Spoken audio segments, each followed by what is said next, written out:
Geçmişi hatırlatmak gerekiyor gençlerimize, insanlarımıza.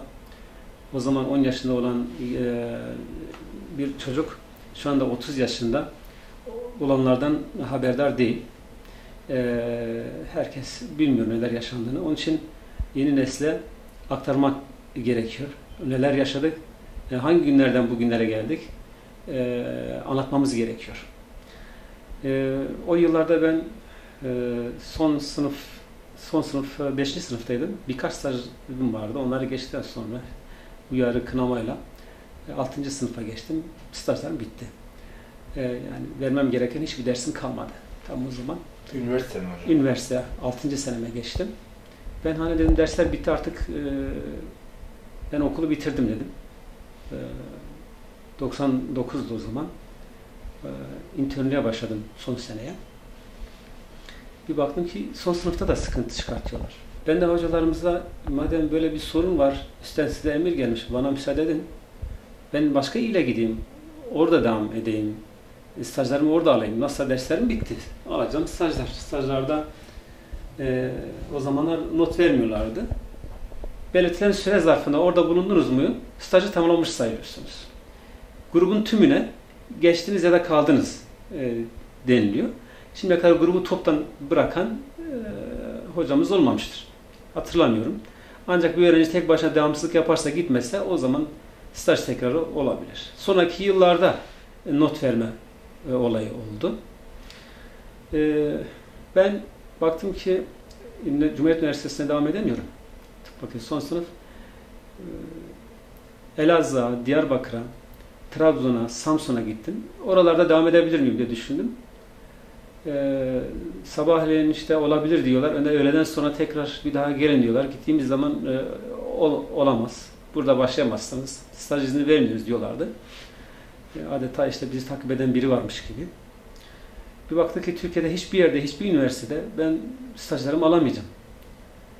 Daha sonra yurt dışına başvurdum, Azerbaycan'a ve Almanya'ya.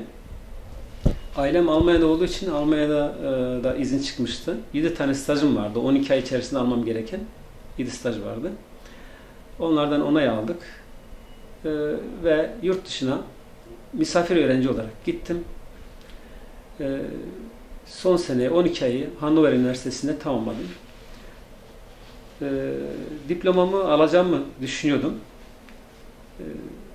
Hatta bitirdikten sonra oradaki öğretim üyesi, eğer devam etmek istiyorsanız burada uzmanlığınızı da yapabilirsiniz, size yardımcı olmak istiyoruz demişlerdi.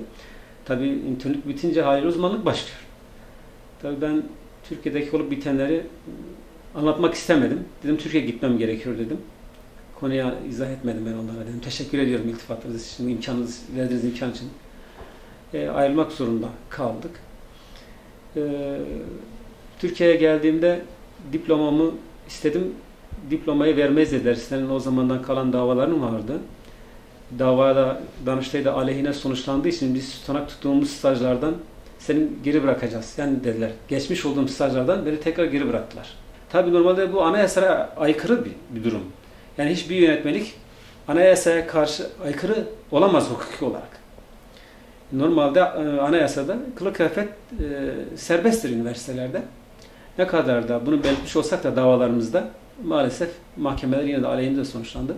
Üniversiteden mezun olamadık, diplomamızı da alamadık. 10 yıl beklemek zorunda kaldık. Üniversiteye gittim, Cumhuriyet Üniversitesi'ne. Arkadaşlar sakallı, birçok arkadaşlarımız var. Ben de sevindim, ya iyi güzel dedim, bir sorun çıkartmıyorlar. Ben başlamaz bir baktım ki bana yine tutanak tutulmaya başladı. Hocam dedim yani niye tekrar tutanak tutuyorsunuz? Yıllar sonra ben Almanya'dan geldim, bak sakallı öğrenciler çok olmaz dedi. Yine sorun çıkardılar. Yine tutanak tuttular, ifademi aldılar. Kampüse giremiyorduk. Bir otobüse binmek bizim için sıkıntıydı o zamanlar. Hem başörtülü arkadaşlar giremiyordu, hem de o zaman sakallı olan arkadaşlarımız sıkıntılar yaşıyorlardı maalesef. Yıllarca bu devam etti. Sakallı olarak stajlara girdiğim için niye böyle geldin? Seni almayacağız stajlara. çıkman lazım diyorlardı. İşte geliyor hoca oturuyor, bize dersteyiz. Sen çıkman lazım diyor. Sen çıkmasan ben ders anlatmayacağım diyor. Bu sefer arkadaşlarla bizi karşı karşıya getiriyorlar. Senin yüzünden bak sen çıkmıyorsun, dersi bize anlatmıyor diye. Hem arkadaşlarla bizi karşı karşıya getiriyorlar. Hem de ailelerimize aldığımız uyarı, kınama, okuldan uzaklaştırmayı Almanya'daki aileme gönderiyorlardı. Babama gönderme diyorlardı aileme. Tabii üzülüyorlar onlar da. Biz bunu yapmak zorundayız, göndermek zorundayız diyorlardı. Tamam, oldu. Yönetmeliğe göre göndermek zorundasınız, kabul ettik. Ama öyle bir an geldi ki, ben yurt dışındayken göndermeleri gereken bir evrağı okuldan uzaklaştırmama rağmen bunu aileme göndermediler. Sonradan öğrendim ki yakında bir af çıkacak. Biz bu uzaklaştırmayı ona bildirirsek, ben Ahmet o zaman misafir öğrenci olarak devam ediyorum. Biz bunu bildirirsek ona, bu tekrar geri gelip başlayacak. O aralar ben kendimi öğrenci olarak görüyorum, misafir öğrenci olarak devam ediyorum. Türkiye'de de kaydımın devam ettiğini zannediyorum. Meğerse uzaklaştırma almışım. Arkadaşlara kaydımı yenileyin dediğim zaman, abi sen okuldan uzaklaştırma almışsın zaten. Ya dedim, nasıl olur böyle bir şey? Niye bana tebliğ etmediler? Yani uyarı, kınamayı bana, aileme tebliğ ediyorlar da okuldan uzaklaştırmayı niye tebliğ etmiyorlar? İşte sebebi art niyet. Buradan görüyoruz yani. Bunları yaşadık. Tabii işten geçtikten sonra belli bir süre içerisinde o aftan yararına başvurmazsanız o hakkınızı kaybetmiş oluyorsunuz. Daha sonraki aflarda kaydımızı yaptırdık. O süre zarfında yine misafir öğrenci olarak tamamladık. Tamamlamamıza rağmen yine diplomamızı vermediler. Şimdi biz tıp fakültesine girerken benim için en büyük hayallerimden bir tanesi bir bilim adamı olmak. Ülkemiz için, insanlarımız için yeni şeyler keşfetmek idi. Bu hayallerle geldik ama bambaşka sorunlarla karşılaştık. İlerleyen zamanlarda bu yapmak istediğim şeyleri hep not ederdim ben. İleride bir öğretim üyesi olduğumuz zaman neler yapacağım, hangi konularda deney yapmam gerekiyor. Kendime göre bulduğum şeyler varsa not ediyordum ben. Vakti gelince yapmak için. Maalesef bunu yapmaya fırsat vermediler. Engel oldular. O günleri hatırladığımız zaman bir üzüntü var. İster istemez birçok yasaklar geldi. İmam hatipler kapatıldı. Kur'an kursları yasaklandı. Belli bir yaşın altındaki çocukların camiye girmesi yasaktı. Düşün yani bir çocuk camiye gidecek 11-12 yaşlarında. Bu yasaktır. Gelip apar topar imamı götürüyorlar. Nasıl bu çocuğu camiye alırsın diye. Halbuki Almanya'ya gittik. Baktım ki Almanya'da kreşteki çocukları getirip camiye gezdiriyorlar Almanlar. Gelin işte burası camidir. İmama sorular soruyorlar. Orada öyleyken bizde böyleydi maalesef. Çok üzücü şeyler. Onlar kendileri zaten bunu ifade ediyordu. Hocam yani biz içeri girdiğimiz zaman onlar bize yasak diyorsunuz, ceza veriyorsunuz. Onlar da sakallı dediğim zaman olmaz. Seninki İslami sakal, seninki yasak diyorlardı.